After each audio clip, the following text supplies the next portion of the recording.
Assalamualaikum warahmatullahi wabarakatuh. Hai adik-adik semuanya, bagaimana kabarnya hari ini? Semoga kita semuanya masih dalam keadaan sehat walafiat. Sebelum memulai video pembelajarannya, marilah kita awali dengan membaca lafal basmalah bersama-sama. Bismillahirrahmanirrahim. Nah adik-adik, dalam video pembelajaran kali ini, kita akan membahas tentang kisah keteladanan Nabi Ayub alaihissalam.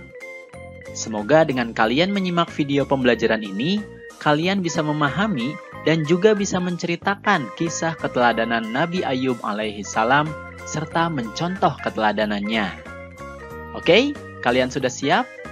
Mari kita simak video pembelajarannya.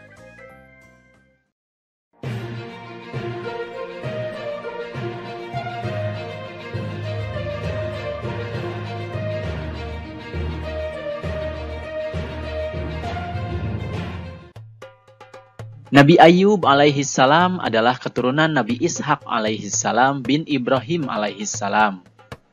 Beliau hidup di sebuah daerah bernama Harran, di sekitar Syam bersama istri dan anak-anaknya. Beliau adalah seorang nabi yang kaya raya. Binatang ternaknya banyak. Namun, meskipun ladangnya luas, beliau selalu bersyukur kepada Allah dan tidak pernah sombong. Nabi Ayub alaihissalam terkenal sabar dan dermawan. Beliau suka menolong fakir miskin, yatim piatu, dan orang-orang yang membutuhkan. Berpuluh-puluh tahun Nabi Ayub alaihissalam memiliki kondisi tersebut. Lalu, Nabi Ayub mendapatkan cobaan dari Allah Subhanahu wa Ta'ala. Yang pertama, semua tanaman dan hewan ternaknya mati terserang hama penyakit dan tidak ada satupun yang tersisa. Hartanya yang banyak hari demi hari berkurang sehingga ia jatuh miskin. Akan tetapi, walaupun miskin, ia tidak mengemis. Imannya tidak goyah karena ia ingat bahwa ketika lahir ke dunia pun tidak mempunyai apa-apa. Harta datang dari Allah Subhanahu wa Ta'ala dan kembalinya pun manusia karena Allah Subhanahu wa Ta'ala.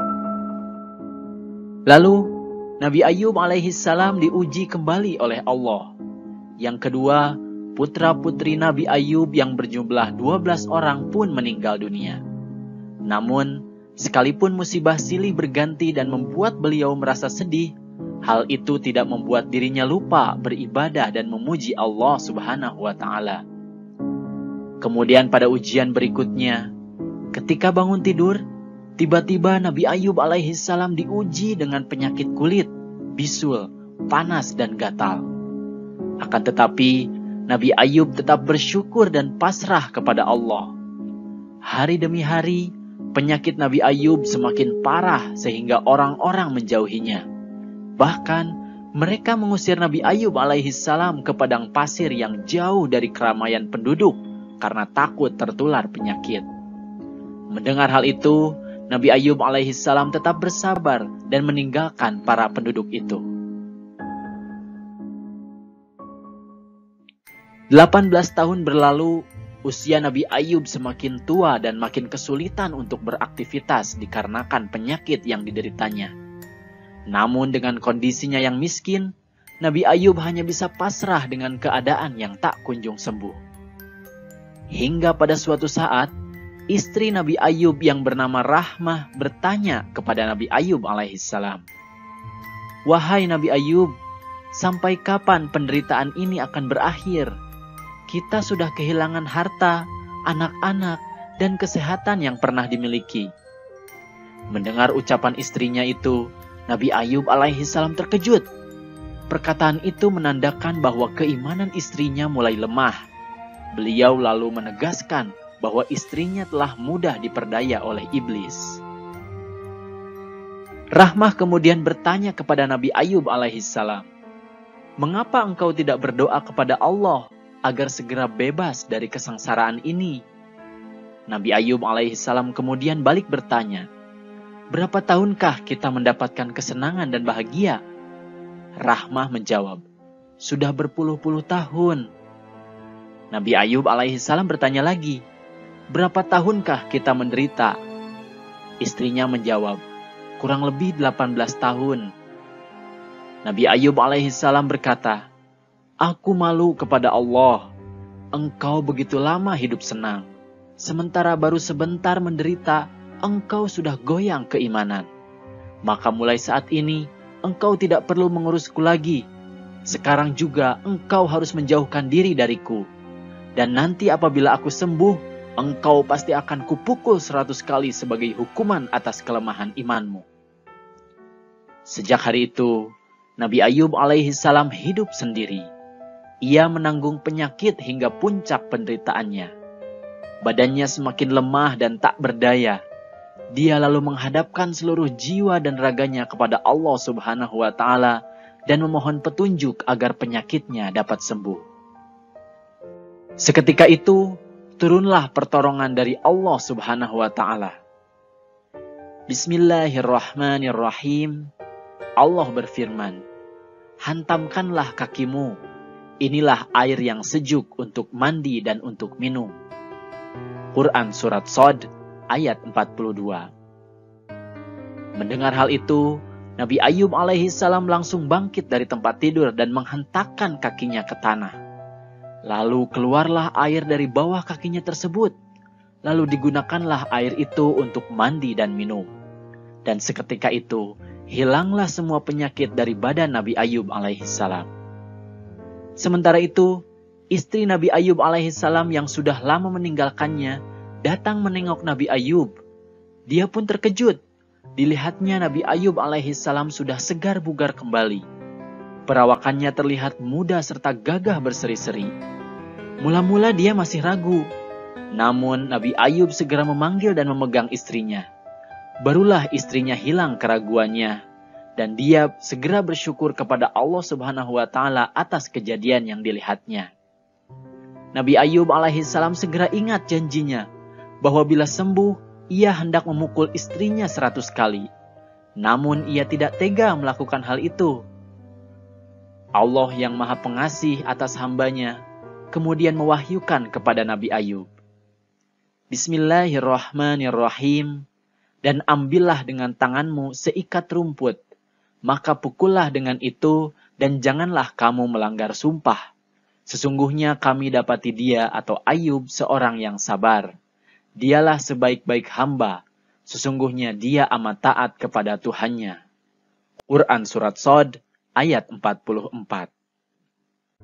Akhirnya, istri Nabi Ayub alaihissalam pun dipukul dengan sejumput rumput yang berjumlah 100 helai, lalu memukulkannya 1 kali kepada istrinya dengan pelan untuk memenuhi sumpahnya itu. Keesokan harinya, berita tentang kesembuhan Nabi Ayub alaihissalam terdengar ke penjuru kota. Masyarakat pun membawakan barang-barang dan hewan ternak sebagai hadiah. Kemudian Allah Subhanahu wa Ta'ala memberikan harta kekayaan 2 kali lipat dari yang dulu pernah dimilikinya.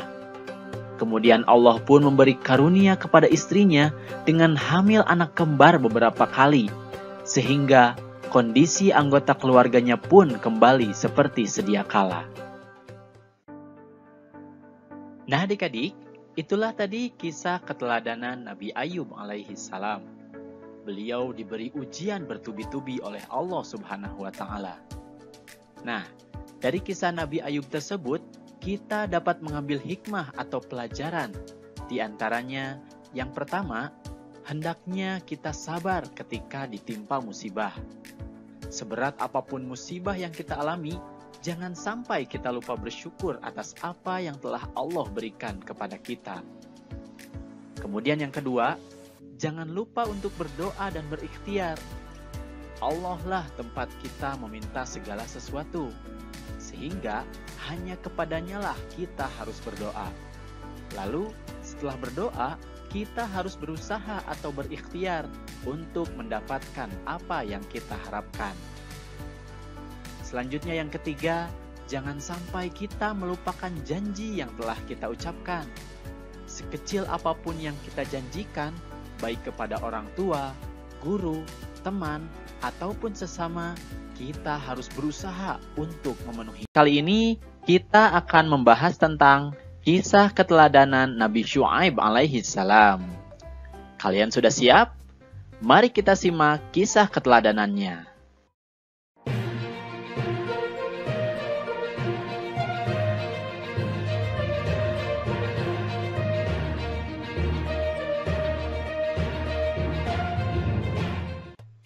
Nabi Syu'aib alaihi salam berasal dari suku Madian, yaitu orang-orang Arab yang tinggal di sebuah daerah bernama Ma'an di pinggiran negeri Syam. Saat ini, Syam dikenal sebagai negeri Syria. Kaum Madian kebanyakan bekerja sebagai pedagang karena kota mereka merupakan tempat persinggahan kafilah-kafilah dagang. Kisah Nabi Syu'aib ini disebutkan beberapa kali dalam Al-Quran. Di antaranya adalah surat Hud ayat 84-95 dan surat Asy-Syu'ara ayat 176-191. Diceritakan bahwa kaum Madian ini tidak beriman kepada Allah Subhanahu wa Ta'ala. Dalam Al-Quran, mereka dijuluki dengan Ashabul Aikah yang berarti para penyembah pohon. Selain itu, mereka juga telah mendustakan para rasul dengan menyembah berhala. Selain perbuatan syirik, ada kebiasaan buruk yang suka dilakukan kaum Madian, yaitu suka berbuat curang. Mereka mengurangi takaran dan timbangan jika mereka menjual suatu barang. Selain itu, pada saat panen dan harganya murah, mereka membeli barang dagangan dengan banyak lalu disimpan dan ditumpuk. Dan pada saat musim paceklik, mereka menjualnya dengan harga yang tinggi dan mencekik para pembelinya. Allah Subhanahu wa Ta'ala pun mengutus Nabi Syu'aib alaihi salam untuk menyeru mereka supaya mereka menyembah hanya kepada Allah Subhanahu wa Ta'ala dan tidak menyekutukannya. Nabi Syu'aib alaihi salam melarang mereka melakukan perbuatan-perbuatan yang buruk. Nabi Syu'aib alaihi salam mengajak orang-orang Madian untuk menyembah Allah serta berbuat adil dan jujur dalam berjual beli. Bismillahirrahmanirrahim.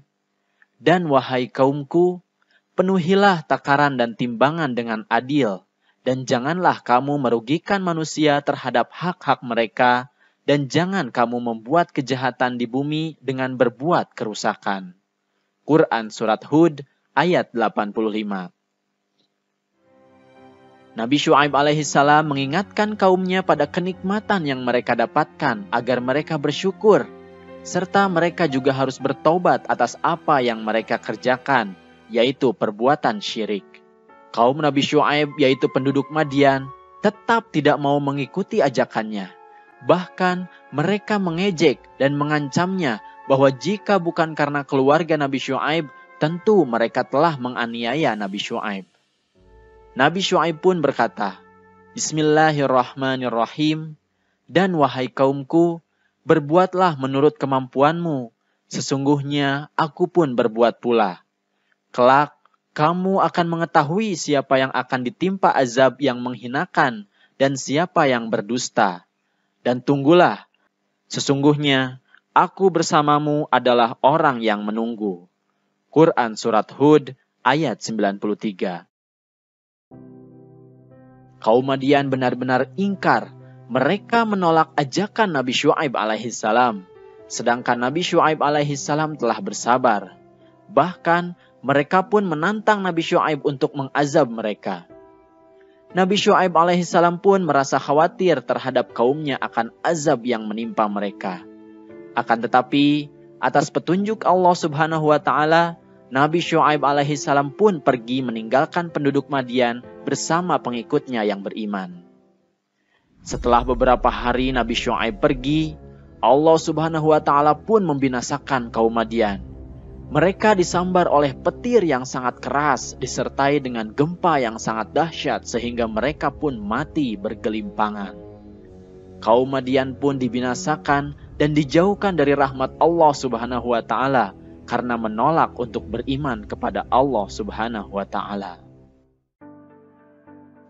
Nah adik-adik, itulah tadi kisah keteladanan dari Nabi Syu'aib alaihi salam.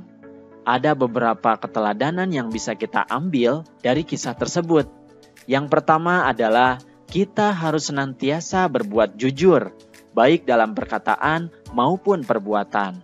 Nah, kita harus adil dalam berdagang dan tidak boleh mengurangi berat timbangan.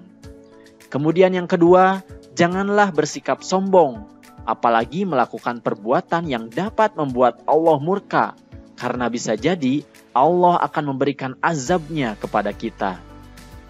Kemudian yang ketiga, kita harus taat kepada Allah, karena dengan taat dan bertakwa kepadanya, insya Allah kita akan dijauhkan dari segala mara bahaya.